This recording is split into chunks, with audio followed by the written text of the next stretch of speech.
Nou, het is een experiment dit jaar, dus voor het eerst. En het is summer school voor 2 weken voor kinderen van groep 8. Dus die van de basisonderwijs naar de SGB gaan. En de bedoeling is dat ze in die 2 weken dat het Nederlands een beetje wordt opgekrikt. Omdat ze moeten, ja, eigenlijk van papiamenstalig onderwijs moeten ze naar Nederlandstalig onderwijs. En daar hebben zich dit jaar, voor het eerst hebben we dat georganiseerd, maar daar hebben zich 30 kinderen voor aangemeld. 2 groepen van 15 en ja, die gaan 2 weken aan de slag met computers, praten, excursies. En allerlei activiteiten en alles om het praten in het Nederlands en het lezen en het schrijven, om dat extra te oefenen. Correct, de heer Stuur, waar vindt plaats de doctrine, het geven van lessen van Nederlands? Waar precies vindt dat plaats?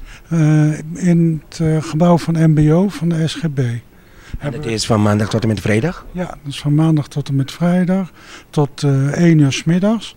En ze krijgen nog een lunch voordat ze naar huis gaan. Dus dat is... Het begint hoe laat, meneer de Stuur? Ik dacht om 8 uur al of zo, heel vroeg. Ja. Als kinderen of ouders die dit nog zien, het is vandaag woensdag, is er nog een kans voor kind of kinderen om zich in te schrijven, deelname aan dit geweldige zomerschool, of het is al te laat?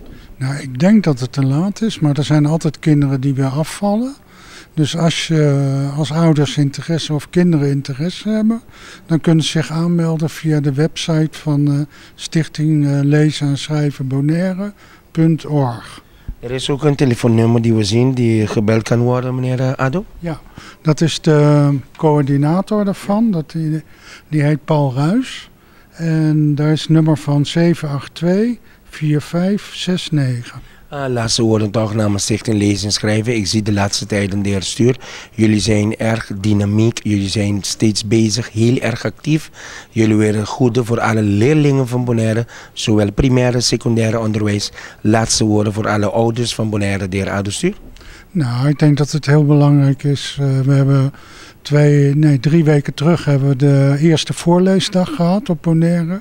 Daar hebben meer dan 100 voorlezers eraan meegedaan. En ja, wat ik een hele goede tip voor ouders is van lees je kind voor, het liefst elke avond. Want daar help je ze enorm mee bij het proces van zelf leren lezen en nog beter leren lezen. Dus ik zou zeggen, probeer elke dag je kind voor te lezen. Heeft u geen boeken thuis, dan kan het kind lid worden van onze mediabus. Die staat elke middag bij een Centro di Barrio. En daar als uw kind daar lid van wordt, kunnen ze gratis daar boeken lenen. Dus er is ook een oplossing van als u geen boeken in huis heeft als ouder.